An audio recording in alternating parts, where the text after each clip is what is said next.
Bonsoir à toutes et à tous. Bienvenue à ce nouveau webinaire du cycle Insectes, quand voir petit, c'est voir l'avenir. On est ravis de vous retrouver ce soir pour explorer un nouveau sujet, la biodiversité secrète du sol. Si vous découvrez ce cycle de webinaires ce soir, nous sommes à notre 5e de cette série et vous pouvez retrouver tous les autres webinaires que nous avons déjà fait sur notre chaîne YouTube OPTV. Avant de commencer, si vous nous rejoignez pour la première fois, peut-être que vous découvrez notre association, donc l'OPI, l'Office pour les insectes et leur environnement. Je vous invite à visiter notre site internet après ce webinaire. Vous y trouverez plein d'informations sur les insectes et nos diverses actions. Je vous mettrai bien sûr tous les liens dans le chat pour que vous puissiez aller jeter un œil à la suite de ce webinaire. Ce soir, donc, c'est Hugo Joss, qui est chargé d'animation aux sciences participatives à l'OPI, qui va nous faire découvrir le monde fascinant des sols et comment aider à en faire le suivi. Avant de lui passer la parole, juste quelques petites informations pratiques. Tout au long de la séance, vous pouvez poser vos questions directement dans le chat Zoom. On réserve un temps à la fin, Sidonie et moi, pour pouvoir y répondre. La présentation aussi est interactive, du coup via le site Mentimeter. On vous met un lien aussi dans le chat qui est direct pour pouvoir vous connecter, et participer à cette présentation. Je vous souhaite à tous un excellent webinaire et plein de découvertes. Merci Léna. Donc bonsoir tout le monde. Donc vous êtes ici pour un petit webinaire. Nous allons parler de la biodiversité discrète du sol, comment l'observer cette biodiversité et de comment la suivre. Je m'appelle Hugo Joss, je suis chargé d'animation sur les sciences participatives à l'OPI et notamment en charge précisément du programme de sciences participatives CUBS, donc qui veut dire qualité biologique des sols. Petite première question test. Où êtes-vous? Voilà, là, vous pouvez aussi mettre un point sur la carte à l'endroit où vous êtes actuellement pour avoir une idée de la répartition de tout le monde. Où est-ce que vous êtes situé? Bon, c'est super. On a du monde un peu partout. On va pouvoir passer du coup à la première question. Donc, si on vous parle du sol, quel est votre premier mot qui vous vient en tête donc, quand vous pensez à un sol?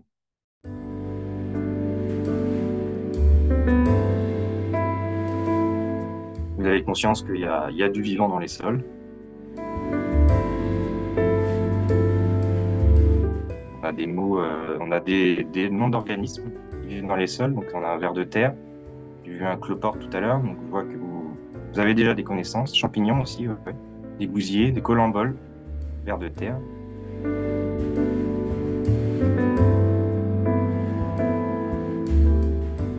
C'est vrai, il y a des matières organiques dans les sols. Sales, d'accord.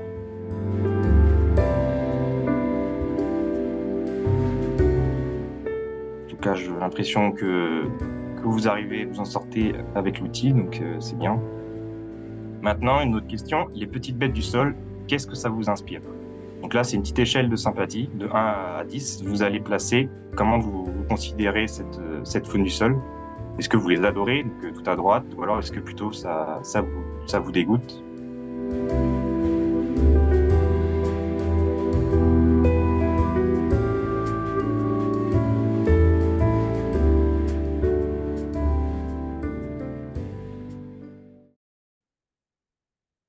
Bien. Et donc là, on va entrer dans le sujet, mais avant, on va définir c'est quoi un sol. On a plein de définitions. C'est pas seulement une structure, voilà, plane qu'on a sous nos pieds. En fait, un sol, c'est un milieu qui est situé à l'interface entre le non-vivant, donc le minéral, la roche, et le vivant, l'organique, donc voilà, les plantes, les animaux, etc., les champignons. Et donc, c'est un phénomène, c'est un milieu qui se forme par un processus qu'on appelle la pédogénèse, donc qui s'étale sur vraiment plusieurs milliers d'années, donc environ 10 000 ans, et qui se forme grâce à l'altération, l'érosion en fait de cette roche-mère, donc de ce minéral, par des phénomènes physiques, climatiques, donc comme la pluie, le vent, etc., des phénomènes chimiques aussi, et par l'action du vivant, donc avec les racines, l'action des animaux, des champignons, ouais, de tous les organismes, qui vont former donc ensuite différentes couches, donc plus ou moins minérales ou plus ou moins organiques. Donc plus on monte, en fait, bah, plus on a de matière organique, plus on descend, plus on a de matière minérale. Et en fait, ces différentes couches dans les sols, on va les appeler des horizons. Enfin, les spécialistes les appellent des horizons. Donc on a des horizons plutôt minérales au fond et des horizons plutôt organiques au-dessus. Donc un sol, c'est de la matière solide. Donc on l'a vu, minérale et organique. Et ces matières minérales et organiques sont vraiment intimement chimiquement liées entre elles. Comme ces matières sont de plein de tailles différentes. On a des pores qui vont se former entre ces morceaux de matière. Et dans ces pores, dans ce vide, en fait, entre les, on n'est pas vraiment du vide du coup, on va avoir de l'eau et de l'air qui va circuler et une multitude d'êtres vivants. Donc, qui sont les êtres vivants des sols? Et là, je vais vous poser la question, quel est le premier être vivant auquel vous pensez?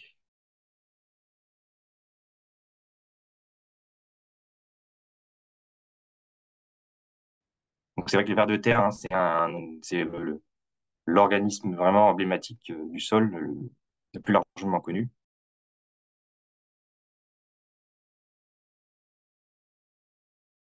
Les abeilles sauvages, oui, les abeilles qui nichent dans les sols. Bon, bah, on a presque tous les groupes hein, qui sont cités. Les chenilles, ouais. Les orthoptères. Ok. On va pouvoir passer à une autre question, qui est, d'après vous, quel pourcentage des espèces connues de la planète vivent dans les sols? Donc ça se peut être en gros en partie, ou voilà, une partie de leur vie ou toute leur vie.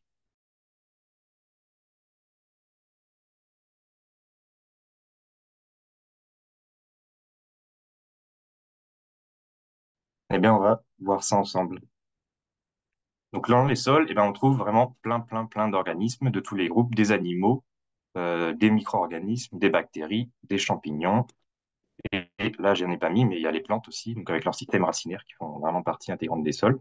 Et on estime, donc bravo à ceux qui avaient répondu 60%, on estime qu'environ 60% des espèces de notre planète, donc tous les groupes confondus, hein, que ce soit bactéries, plantes, champignons et animaux, aux alentours de 60% de ces espèces vivent au moins une partie de leur vie dans les sols. Et certaines vivent toute leur vie dans les sols. Donc aujourd'hui, nous, on va s'intéresser à seulement une partie de cette diversité des sols, qui est ici entourée en rouge, et que les scientifiques appellent la macrofaune et la mésofaune. Donc en gros, c'est toute une faune d'organismes qui a une taille qui se situe entre 0,2 mm et 8 cm. Donc au-dessus de 8 cm, on a ce qu'on appelle ce que les scientifiques appellent la mégafaune, donc avec les taupes. Donc il y a quelqu'un qui l'a dit tout à l'heure. Oui, les taupes font partie de la faune du sol, mais c'est la mégafaune. Donc il y a les taupes, il y a des amphibiens, des reptiles qui peuvent vivre dans les sols.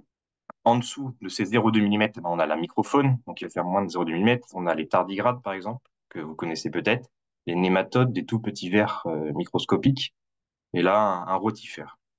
Et en dessous, on a aussi des organismes donc plus petits, bactéries, algues, etc., et des champignons qui vont faire vraiment des très grands réseaux dans ces sols. Et donc aujourd'hui, nous, on va s'intéresser qu'à cette partie, la macrofaune et la mésofaune. Et c'est déjà pas mal. Donc, dans cette macrofaune et mésofaune, on a des insectes, des araignées, des vers, des mille-pattes, des cloportes et des aliens, donc des bêtes un peu plus, voilà, un peu plus moins connues en général. Et c'est pas toujours simple de différencier tout ce monde-là, différencier tous ces grands groupes. Et donc, on va essayer ensemble de les définir. Un moyen pour commencer, pour s'initier à l'identification de la faune du sol, c'est de se lancer notamment de compter les pattes. Parmi les bêtes à zéro pattes, on a notamment les escargots, les limaces et les vers de terre. Donc là, je les ai mis ensemble, mais c'est bien deux groupes différents qui n'ont aucun lien de parenté proche. Là, j'ai juste regroupé parce qu'ils ont zéro pattes et vous allez voir, on va avancer au fur et à mesure. Donc les escargots et limaces. Donc, ce sont des mollusques gastéropodes. Donc, c'est un groupe de mollusques en particulier. Gastéropodes, ça veut dire estomac sur pied. Ce sont des organismes qui ont en réalité un pied. Donc, je dis zéro pattes, mais on pourrait dire que voilà, les gastéropodes ont un pied, qui vivent sur un pied charnu sur lequel ils vont glisser. Et ils ont une à deux paires de tentacules. Ça, c'est les particularités du groupe. Là, c'est un petit aperçu voilà, de la diversité, d'une partie de la diversité des escargots et limaces qu'on peut trouver au niveau des sols. Donc tout ça, ce sont des organismes terrestres. On n'est pas allé chercher des coquillages marins. Donc généralement, les grosses espèces sont assez bien connues, hein, comme là le petit gris en bas à gauche, les escargots des haies, des forêts, jardins, et notamment l'escargot de Bourgogne, la plus grosse espèce de France, je crois. On a des limaces, la grande loche qui est assez connue, donc avec sa forme rouge-orange, la forme sombre. On a une limace léopard aussi. Donc, c'est une limace qui est notamment aussi prédatrice d'autres limaces. Les testacelles, un peu particulières, donc qui ont un morceau de coquille sur le dos. Voilà, donc différentes formes d'escargots. Et donc les escargots et limaces, c'est environ 400 espèces terrestres en France. Donc une grande diversité de formes, de tailles et d'ornementation. Donc l'ornementation, c'est notamment des stries. On a des espèces striées, des espèces plutôt brillantes. On a des espèces poilues, donc comme la veloutée plane en bas à droite, là. Ensuite, les vers de terre, donc ça, c'est un groupe d'annélides, donc c'est un groupe d'animaux qui ont le corps annelé, donc formé de plein de petits anneaux. Et les vers de terre, c'est une partie de ces annélides qu'on appelle les lombriciens, qui ont voilà une bouche, donc à l'avant du corps. Donc l'avant du corps, c'est du côté où se situe le clitellum, donc cet anneau qui permet en gros la reproduction et aussi la sécrétion d'un cocon pour protéger les œufs lors de la ponte. Et voilà, donc c'est des animaux qui ont un corps long et fin. Donc, il existe voilà, plein d'espèces aussi en France, avec des colorations diverses, hein, des formes plus pâles, des espèces plus colorées, plus rouges, des espèces plus vertes, voilà, des espèces tigrées, des espèces plus ou moins longues. Et donc j'ai rajouté ce groupe-là, les anchytréides, donc qui sont aussi des annélides, donc des animaux au corps long et fin et annelés, comme ça, mais ce ne sont pas des lombriciens, ce ne sont pas des vers de terre, ce sont bien des vers qui vivent dans la terre, mais ils ne font pas partie du groupe des lombriciens. Et je les ai mis parce que c'est des vers qui sont très très abondants dans les sols, donc ils sont vraiment tout petits, hein, c'est quelques millimètres et à peine un millimètre de largeur. Et ils sont très nombreux, ils peuvent être jusqu'à 10 000 voire 300 000 individus par mètre carré, sachant qu'ils vivent dans les premiers centimètres du sol. Les vers de terre, c'est environ 150 espèces connues en France, avec des colorations, des tailles et des formes très diverses aussi. Et les scientifiques les classent en gros en trois modes de vie principaux. Donc, il y a des espèces qui vont vraiment évoluer plus en surface, d'autres qui sont vraiment plutôt en profondeur, et certaines espèces qui vont faire des galeries verticales, donc qui vont monter et changer de niveau dans les sols. Sachant que voilà, une espèce peut varier de mode de vie au long de sa vie en fonction des stades. Voilà. Ensuite, eh bien, on va passer aux bêtes à six pattes, donc là, qui forment vraiment un vrai groupe qu'on appelle les hexapodes. Donc, hexapode, c'est six, hexa, c'est six pods de pattes. Donc, avec notamment les insectes et les colamboles. Donc, les insectes, si vous suivez les webinaires de l'OPI, vous les connaissez bien, je pense, maintenant. Donc, ce sont ces bêtes avec trois parties, donc un corps en trois parties, une tête, un thorax et un abdomen, trois paires de pattes et des pièces buccales externes. Donc, vous allez voir après pourquoi je parle aussi de ce critère. Là, j'ai une photo zoomée sur la tête d'un carabe. On voit très bien donc ses mandibules, ses pédipalpes, ses pédipalpes, ses palpes maxillaires, pardon. Donc ce sont des espèces de petites antennes au niveau de la bouche. Voilà, on a des pièces buccales en dehors de la bouche. Et c'est aussi les insectes le seul groupe qui a des représentants des individus ailés. Donc à partir du moment où vous voyez une petite bête avec des ailes, vous êtes sûr d'avoir un insecte. Mais attention, tous les insectes n'ont pas forcément des ailes. Donc un petit aperçu de la diversité des insectes qu'on peut observer dans les sols, avec notamment les fourmis, donc très abondantes dans les sols. Ce que j'ai encadré ici en pointillé, donc l'ordre des coléoptères, donc avec surtout les deux familles représentées des carabes, des prédateurs de surface, avec leurs larves, des staphylins, donc ces coléoptères qui ont des élytres bien, donc ces élytres, c'est les ailes rigides ici sur le dos, qui sont raccourcies. Donc avec leurs larves, on trouve aussi des scarabées, comme des bousiers, des larves de hannetons, de cétoines et d'autres espèces. On trouve aussi plein d'autres insectes, hein, comme les blattes, grillons, punaises, comme le gendarme, des perce-oreilles et des larves de plein d'autres groupes, comme voilà, là, ici une larve de tipule, donc les larves de cousins, donc ces moustiques, ces gros moustiques, des chenilles, chenilles de noctuelles, terricoles. Et donc les insectes, en France, c'est environ 40 000 à 50 000 espèces connues dans l'Hexagone. Et donc c'est un groupe très diversifié, donc ça représente 80% des espèces animales. Et en Europe, leur population diminue de 70 à 80% en 10 ans. Ensuite, les colamboles. On a dit tout à l'heure que les colamboles ont aussi six pattes, donc ils font partie des hexapodes, donc trois paires de pattes. Et c'est pour ça que j'ai parlé des pièces buccales externes chez les carabes. Chez les colamboles, ces pièces buccales sont internes. Donc là, on voit, par exemple, on a ce zoom sur la tête d'un colambole. On voit pas les mandibules, on voit rien. Donc en fait, les colamboles, bah, comme nous, ils ont des pièces buccales à l'intérieur de la bouche. Donc c'est des organismes qui font moins de 5 mm, avec notamment des espèces vraiment qui font moins d'un millimètre pour certaines. Et ils ont la particularité d'avoir aussi un organe à l'arrière du corps qui s'appelle la furca, donc une sorte de fourche qui leur permet de sauter. Au repos, la furca est repliée sous le corps. Et voilà, en contractant d'un coup cette fourche, les colomboles peuvent se projeter en l'air, pour permettre voilà, d'échapper aux prédateurs. Une autre particularité du groupe, c'est qu'ils ont un colophore. C'est ce qui leur a donné leur nom de colombole. Et c'est un organe un peu particulier, donc une sorte de tube transparent qui sort de sous le ventre. Et donc, qui a plein de parties, qui aurait plein de fonctions, notamment, bah, voilà, comme là, il fait pour faire sa toilette, pour boire, pour ça aussi une fonction sensorielle, donc pour sentir son environnement, Et ça pourrait aussi servir quand ils sautent pour se rattraper en fait sur le substrat, pour s'accrocher en fait, quand ils atterrissent. Donc, un petit aperçu des différents colobol qu'on peut observer par chez nous au niveau du sol. Donc, avec trois formes principales. Les poduromorphes, donc ces petits colomboles boudinés avec des antennes courtes. Les entomobryomorphes, donc avec un corps plus allongé et de longues antennes. Et les symphypliones, qu'on voit souvent en photo. Donc, pas mal, très photogénique. Ces formes un peu globulaires en boule, très mignonnes. En Europe, les collemboles, c'est environ 2200 espèces estimées. Et sinon, j'ai trouvé en France un chiffre de 745 espèces qui ont été citées par les scientifiques. Et il y en a probablement d'autres encore à découvrir.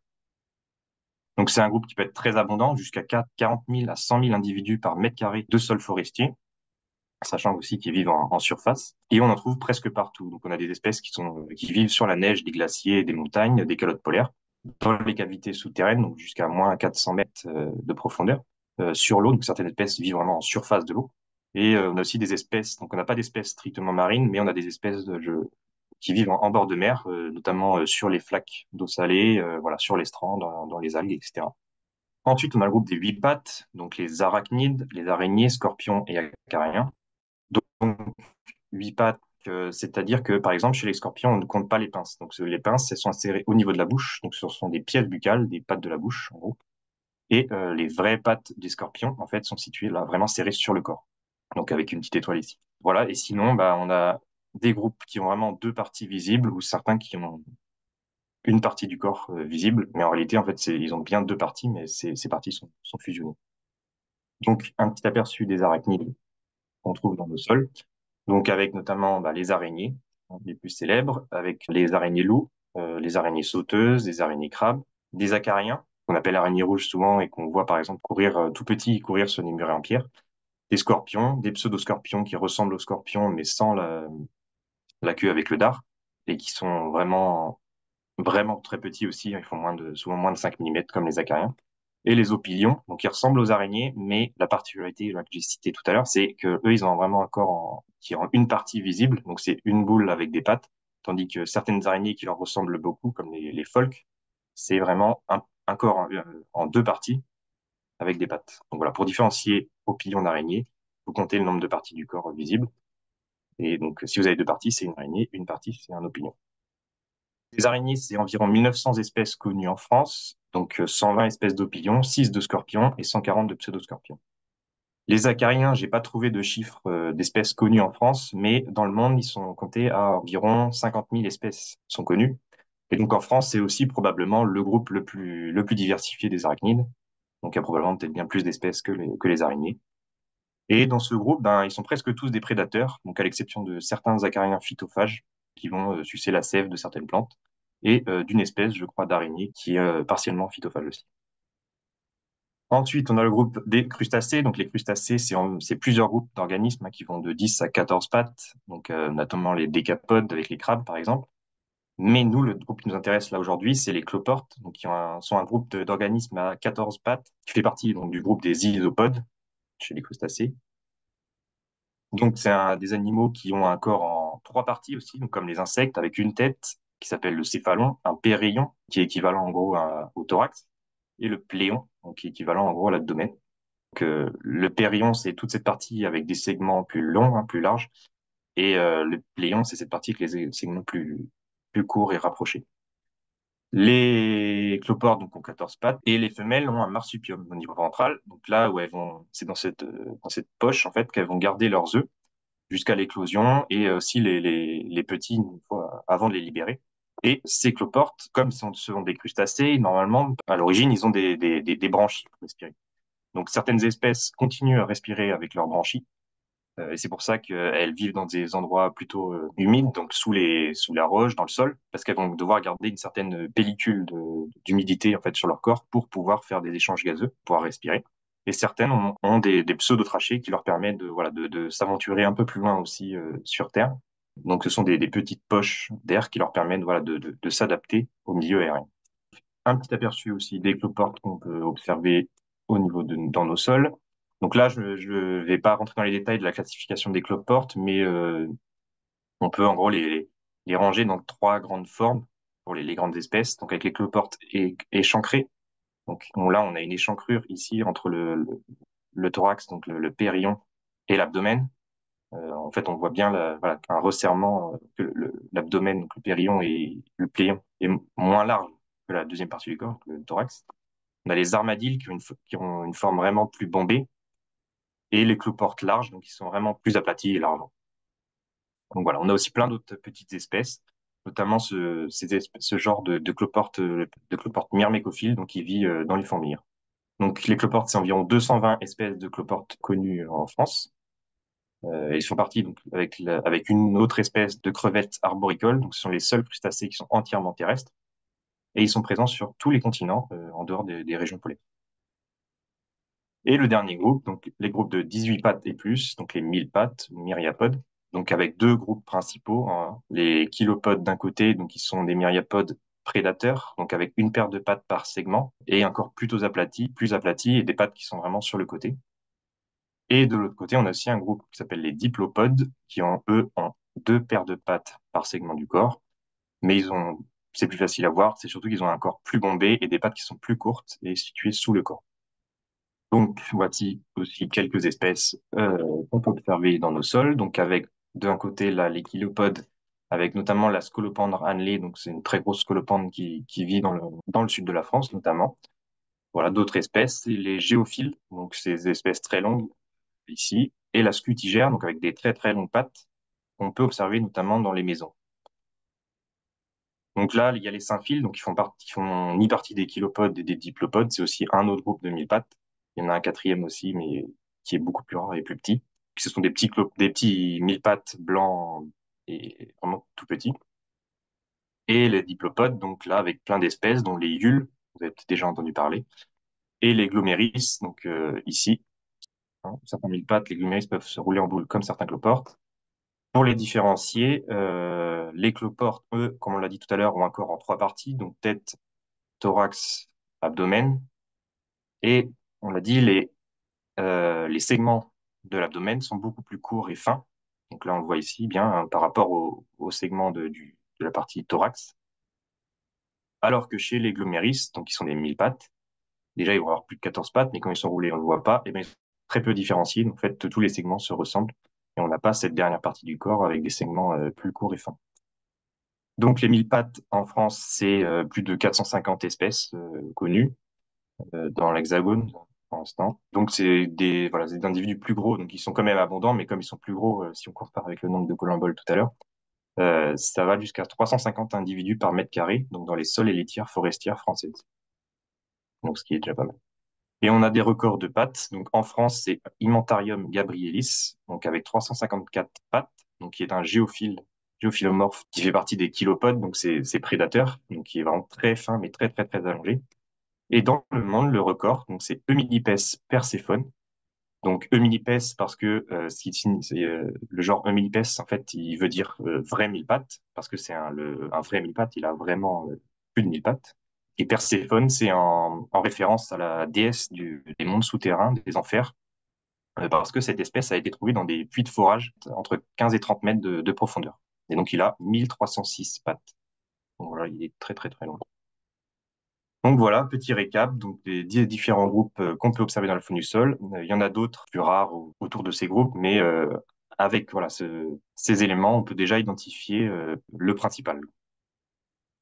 Maintenant, voilà, on a différencié les principaux groupes de la faune du sol. On peut se demander, les bêtes du sol, mais à quoi ça sert?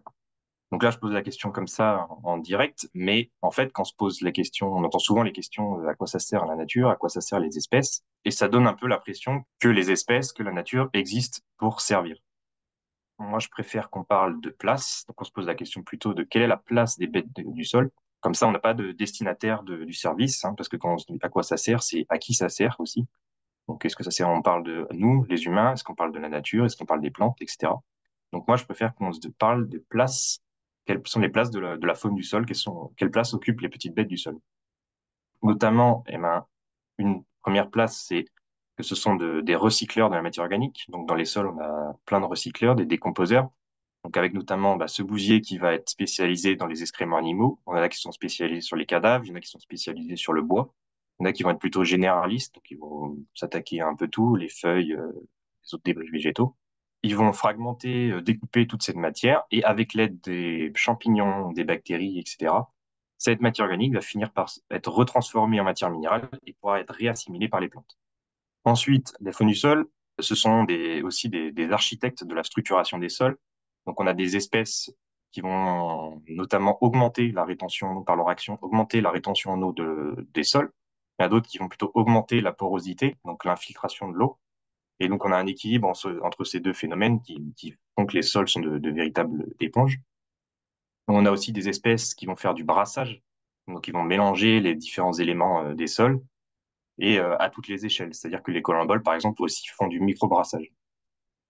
Dans les sols, on a aussi des phytophages, donc des mangeurs de plantes. On connaît bien les limaces, par exemple, qui s'attaquent à nos salades, mais en réalité, il y a aussi plein d'autres phytophages dans les sols, dont certains qui vont être spécialisés dans les parties souterraines, donc notamment les racines.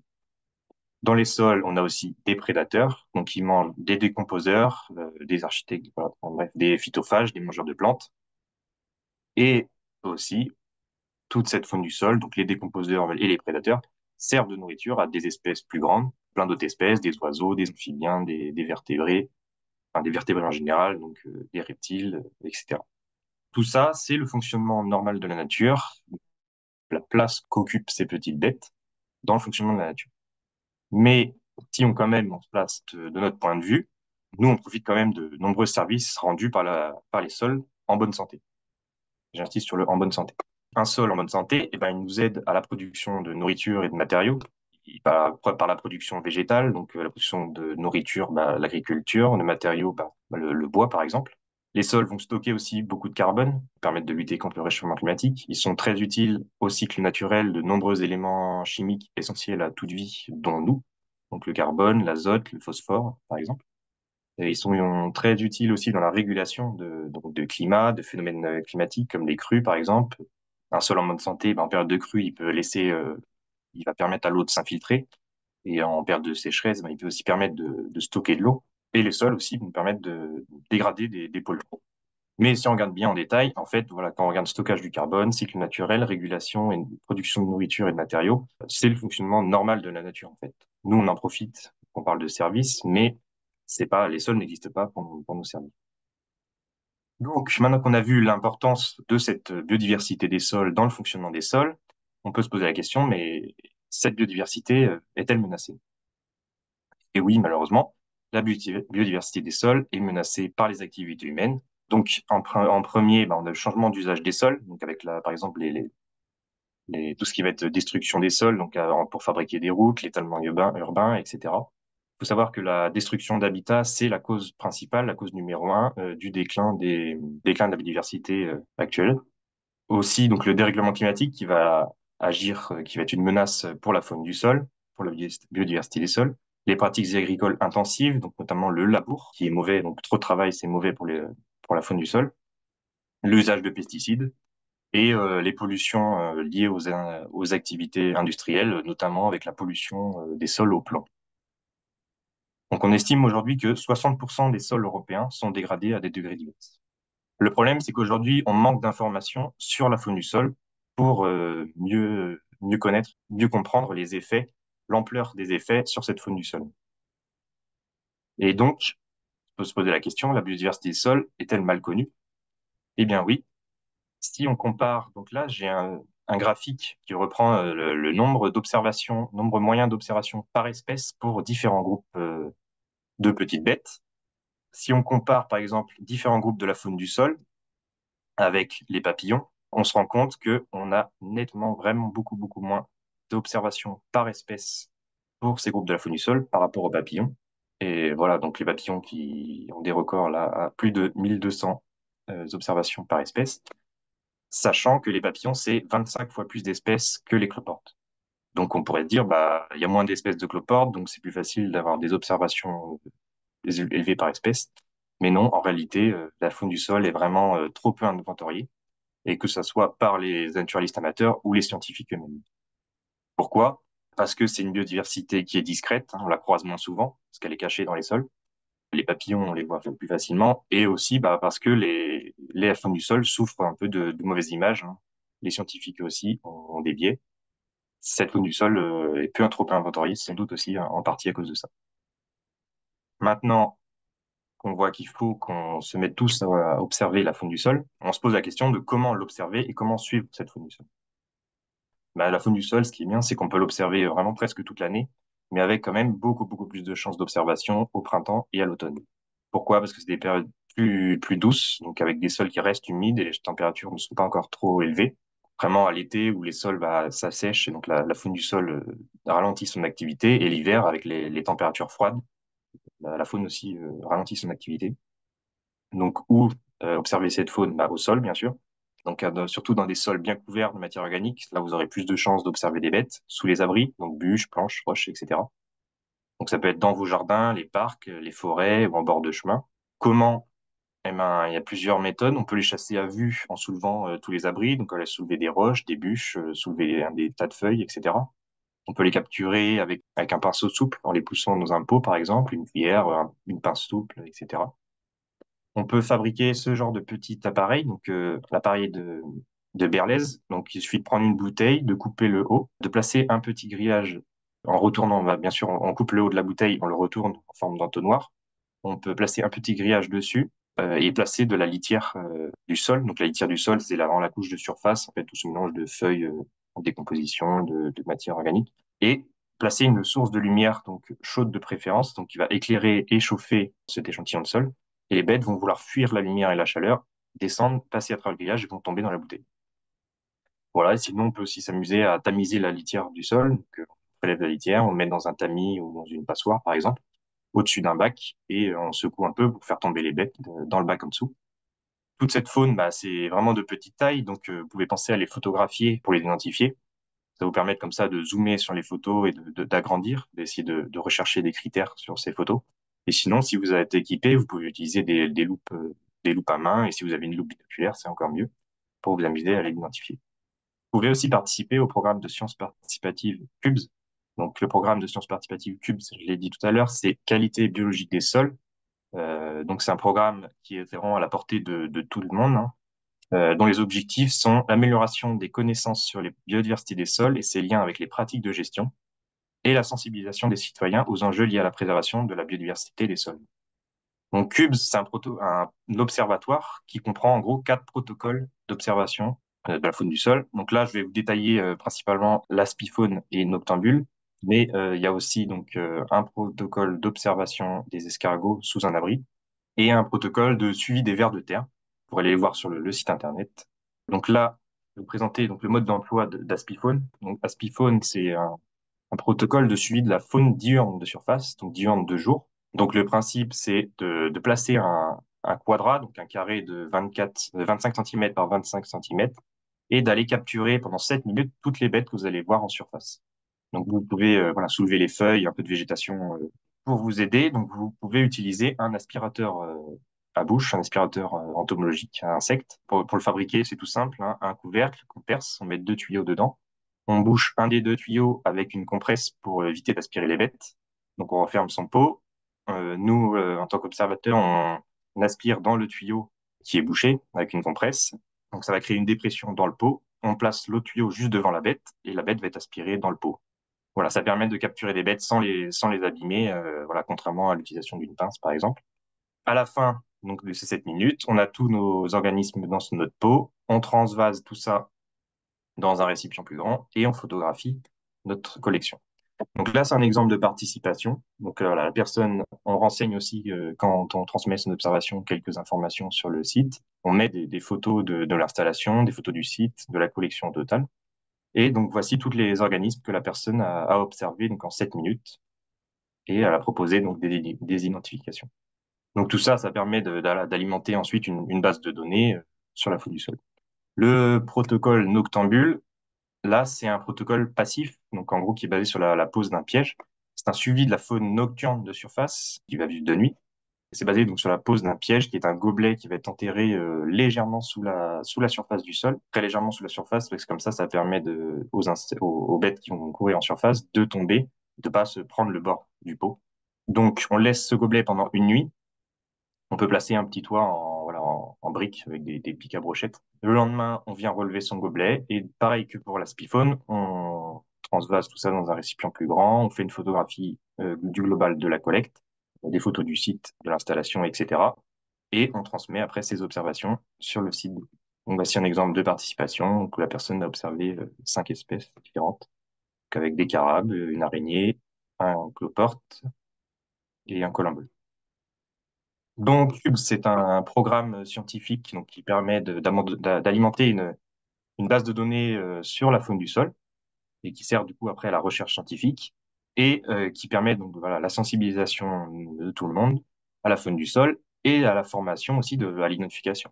Donc, sur le site internet, il y a plein d'outils pour vous aider à l'identification, donc notamment une clé d'identification. Là, on répond à des questions vraiment simples pour nous aider à trouver une identification aux bêtes qu'on a observées. Il y a un système de filtre pour aller observer toutes les observations sur le site internet.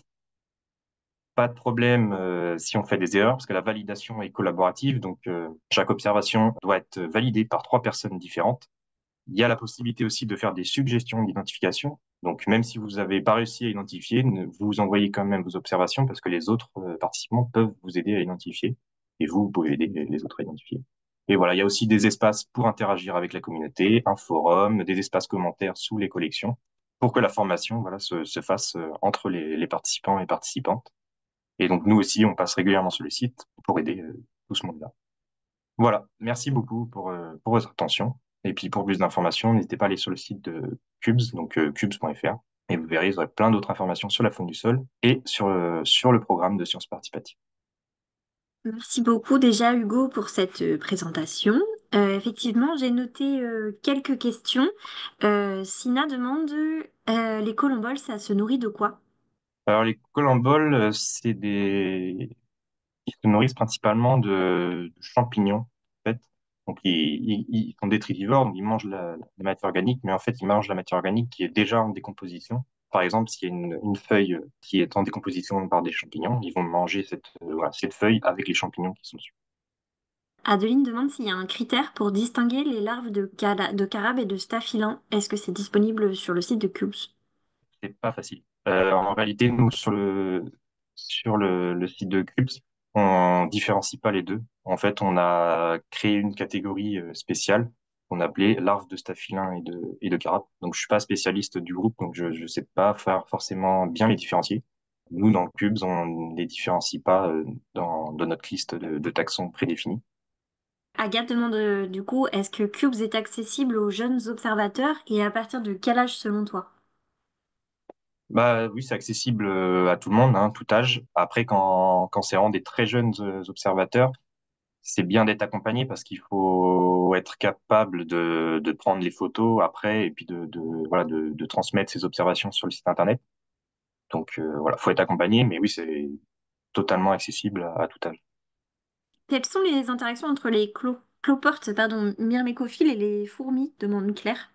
C'est une bonne question. En gros, c'est surtout du commensalisme en fait. Enfin, ils vivent dans les fourmilières, ils sont abrités dans les fourmilières, ils dérangent pas, ils profitent du gîte, quoi. Quelles sont les espèces clés qui pourraient qualifier un milieu ou un type de sol? Enfin, c'est un peu le travail aussi des chercheurs qui travaillent sur les données de Cubes, c'est voilà, d'essayer d'identifier si c'est possible, des espèces indicatrices comme ça par milieu. Mais là, j'ai pas de réponse à apporter, désolé. Ça marche. Est-ce que du coup les données récoltées par Cubes sont déversées dans d'autres bases de données? Ouais, donc bah, c'est des données qui sont publiques. Après, si vous voulez un export des données, vous pouvez demander. Et normalement, donc à terme, c'est des données qui sont transmises du coup aussi au SINP, à l'INPN, enfin au muséum en gros. Tout est centralisé sur la base de données nationale. Donc c'est des données publiques. Est-ce que tu aurais un endroit, demande Clarisse, où on peut voir les espèces en voie de disparition ou menacées? Si vous cherchez une espèce en particulier, vous pouvez aller sur le site de l'INPN. Il y a souvent des fiches par espèce pour aller voir si l'espèce à laquelle vous pensez est menacée. Après, je ne sais pas s'il y a un endroit où on peut vraiment. Il y a le site de l'UICN, où là, on peut aller voir aussi les statuts des espèces. Voilà. Est-ce que le protocole Cubes, demande Adeline, est-ce qu'il faut le faire régulièrement au même endroit ou une observation unique est utile? Toute observation est utile parce que voilà, c'est une information. Les protocoles peuvent être faits où vous voulez et quand vous voulez. Il y a juste le protocole à respecter. Mais c'est vrai que c'est plus intéressant quand on a des répétitions régulières. Par exemple, si vous voulez faire des observations dans vos jardins pour mieux comprendre l'évolution de la faune du sol avec vos pratiques de gestion, vous pourrez renseigner sur le site. Mais voilà, nous, on met aucune obligation là-dessus. Damien demande, est-ce qu'il y a un intérêt à creuser le sol pour observer certaines espèces? Oui, surtout pour tout ce qui est vers de terre. Après, dans les protocoles de cubes, on n'est pas censé creuser. Par exemple, si vous participez à Spiphone, on n'est pas censé creuser, on est en surface. Mais si vous voulez vous amuser à creuser, il y a le protocole enquête de verre, donc le principe est de sortir un bloc de terre, et de le fouiller, de le trier, pour observer tout ce qui est vers de terre. Mais aussi, ça permet d'observer donc des larves. Tout à l'heure, j'ai parlé des larves de scarabées, donc les larves d'hannetons, de cétoines, qui eux aussi se trouvent plutôt en profondeur dans le sol. Donc voilà, il y a certaines espèces qui ne sont pas observées en surface. Donc oui, il faut creuser pour les observer. Joachim demande quels sont les prédateurs des cloportes. Ils sont en surnombre dans une serre de maraîchage où je travaille et détruisent des cultures de légumes, courgettes, épinards, concombres. Bah, les prédateurs de cloportes, il y en a plein, hein, les araignées, les mille-pattes, voilà, les carabes aussi, hein, qui peuvent s'attaquer aux cloportes. Après, oui, on entend souvent parler Les cloportes sont plutôt des détritivores, donc ils vont manger de la matière organique morte, mais ça arrive qu'ils s'attaquent à des cultures, à des plantes, j'ai l'impression, mais là, il y a aucune étude là-dessus, mais d'après ce que j'entends, c'est souvent en en serre. Mais voilà, j'ai pas trouvé d'explication vraiment à ce phénomène. Voilà, j'ai pas de solution plus à apporter. Mais c'est intéressant aussi comme. Bah, écoute, merci beaucoup. J'ai pas vu d'autres questions en lien. Alors malheureusement, je vous avoue que j'ai pas forcément tout sélectionné. J'ai mis quand même en lien avec l'intervention de Hugo ce soir. Mais n'hésitez pas si vous avez d'autres questions ou des choses auxquelles on n'a pas répondu, à soit nous contacter par mail, soit nous contacter via les réseaux sociaux. On se fera une joie de répondre à toutes vos questions. Par exemple, comment on devient entomologiste? Je l'ai noté. Mais n'hésitez pas à nous poser les questions sur les réseaux sociaux, on vous y répondra. Merci beaucoup du coup Hugo pour cette présentation qui était passionnante. Merci à tous et à tous pour votre attention et votre participation ce soir. J'espère que vous avez appris plein de choses, j'en suis sûre. Avant de nous quitter, j'aimerais vous partager le prochain webinaire que nous organisons. Donc le prochain rendez-vous, ça sera le jeudi 19 décembre de cette année à 18h30. Le titre, ça sera les perspectives de liens nouveaux. Là, on explorera le délicat équilibre des insectes dans les milieux agricoles et c'est Paul Vignac, chargé de mission pollinisateur sauvage à l'OPI, qui animera, suivi de Tiffaine Pédron qui nous expliquera comment accueillir les insectes dans un jardin, elle est chargée de mission plan pollinisateur à l'OPI.